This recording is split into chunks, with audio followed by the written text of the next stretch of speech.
भगवत गीता में ज्ञान का असीमित भंडार है। इसमें से ज्वार के दाने के बराबर मात्रा को भी हमने आत्मसात कर लिया तो हमारा जीवन सफल हो जाएगा।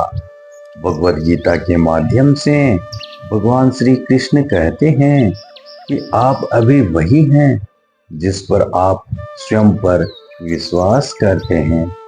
आप वही बन भी जाते हैं जिस पर आपको विश्वास हो कि आप वह बन सकते हो।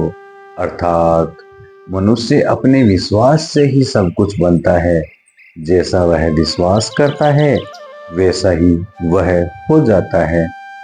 श्री कृष्ण कहते हैं कि प्रत्येक काम को अपने मन से पूरे समर्पण के साथ करना ही सफलता की सीढ़ी है। अपने हृदय को ईश्वर पर स्थिर करके कर्म करना चाहिए। फल के प्रति अपनी आसक्ति का त्याग करें। सफलता और असफलता को समान रूप से देखें, यही योग है। श्री कृष्ण कहते हैं परिणाम की चिंता के साथ किया गया कार्य निम्नतर होता है।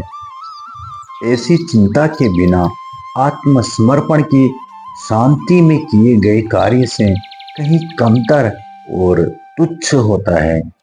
जो लोग परिणामों के लिए स्वार्थी ढंग से कार्य करते हैं वे हमेशा दुखी ही होते हैं। परिणाम प्रतिकूल हुआ तो दुखी होंगे ही, अनुकूल हुआ तो भी ज्यादा के लिए हमेशा चिंतित रहेंगे। आशानुरूप परिणाम भी आया तो भले ही दुखी न हो पर खुशी भी इतनी नहीं होगी। फल की इच्छा के बिना किए गए काम में प्रतिकूल परिणाम में भी दुखी नहीं होंगे।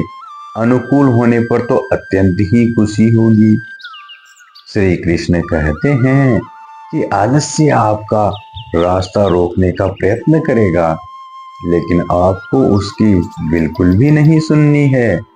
अपने आप पर काबू रखना, आलस्य को कभी भी रास्ते का रोड़ा नहीं बनने दें।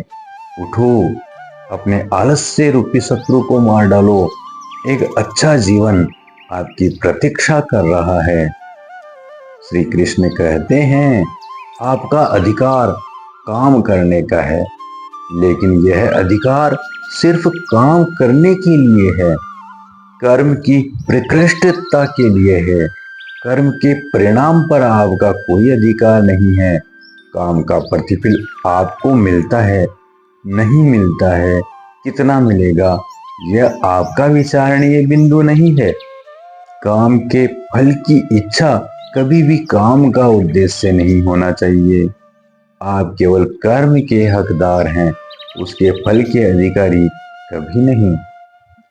भगवान श्री कृष्ण कहते हैं कि शांत मन में, ध्यान की गहराइयों में आत्मा स्वयं को प्रकट करती है। निरंतर तल्लीनता से कर्म करने पर जब ध्यान में महारत हासिल हो जाती है तो मन अटल हो जाता है। उसी प्रकार जैसे पवन रहित स्थान में दीपक की लौ होती है। एक आकांक्षी ही जानता है स्वयं के माध्यम से स्वयं को देखना। सभी के प्रति सद्भावना दिखाओ, निडर रहो और शुद्ध रहो। अपने संकल्प में कभी भी ढिलाई न बरतें। जो मनुष्य कर्म में अकर्म और अकर्म में कर्म देखता है वह मनुष्यों में बुद्धिमान है। अपने काम पर ध्यान केंद्रित करते हुए आप अपने परिणामों को पूरा करने के लिए तैयार रहें। श्री कृष्ण कहते हैं कि मुक्त हस्त से दो, आत्म संयमी बनो, ईमानदार, सच्चा, प्यार करने वाला और सेवा की इच्छा से भरपूर रहो। त्याग में आनंद लो, गुस्सा मत करो या किसी भी जीवित प्राणी को हानि मत पहुंचाना। दयालु और नम्र बनो, सभी के प्रति सद्भावना दिखाओ। जोश, धैर्य, इच्छा शक्ति का विकास करते रहें।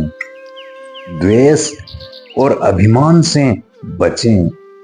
तब आप अलौकिक उपलब्धियों को हासिल करोगे। श्री कृष्ण कहते हैं, जो जन्मा है उसके लिए मृत्यु उतनी ही निश्चित है जितना कि जो मर चुका है उसके लिए जन्म निश्चित है। इसलिए जो अपरिहार्य है उसके लिए शोक कभी मत करो। वैराग्य की भावना का आश्रय लेवें। आप आध्यात्मिकता जागरूकता का खजाना इकट्ठा कर लेंगे। जो व्यक्ति केवल अपने कर्मों के फल की इच्छा से प्रेरित होता है और फल की चिंता करता है, वह वास्तव में दुखी है।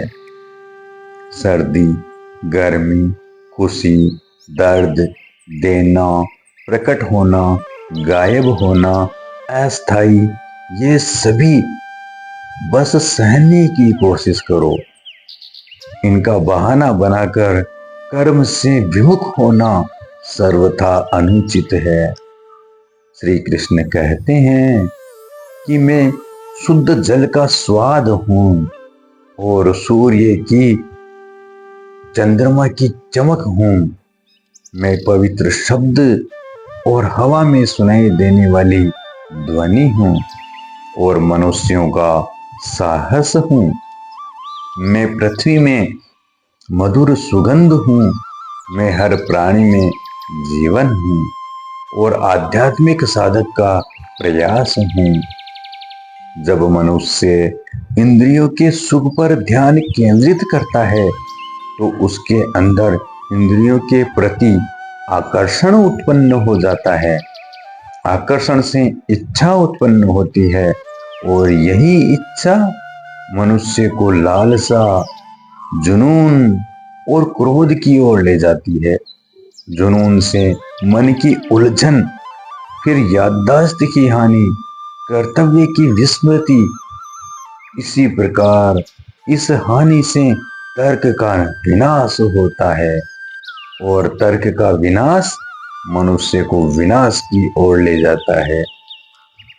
श्री कृष्ण कहते हैं कि अंधेरी रात में मेहनती प्राणी दिव्य प्रकाश के लिए जागते हैं, लेकिन जो अन्य प्राणियों के लिए दिन है वह दृष्टा ऋषि के लिए रात है। प्रत्येक निस्वार्थ कार्य शाश्वत अनंत देवत्व और ब्रह्म से पैदा होता है। वे सेवा के हर कार्य में उपस्थित रहते हैं। सारा का सारा जीवन इसी नियम पर आधारित है। जो कोई भी इसका उल्लंघन करता है अपनी इंद्रियों को अपने आनंद के लिए लगाता है और दूसरों की जरूरतों को नजरअंदाज करता है, तो समझो उसने अपना जीवन बर्बाद कर लिया है। लेकिन जो स्वयं को पहचान लेते हैं वे सदैव संतुष्ट रहते हैं। वास्तविक आनंद और तृप्ति का स्रोत मिल जाने के बाद वे अब बाहरी दुनिया से खुशी की तलाश नहीं करते हैं। उन्हें किसी भी कार्य से न तो कुछ हासिल करना है और न ही कुछ खोना है। न तो लोग और न ही चीजें उनकी सुरक्षा को प्रभावित कर सकती है। विश्व के कल्याण के लिए निरंतर प्रयत्नशील रहें। निस्वार्थ कर्म से, समर्पण से व्यक्ति जीवन के सर्वोच्च लक्ष्य को प्राप्त करता है। अपना कार्य हमेशा दूसरों के कल्याण को ध्यान में रख करके ही करें।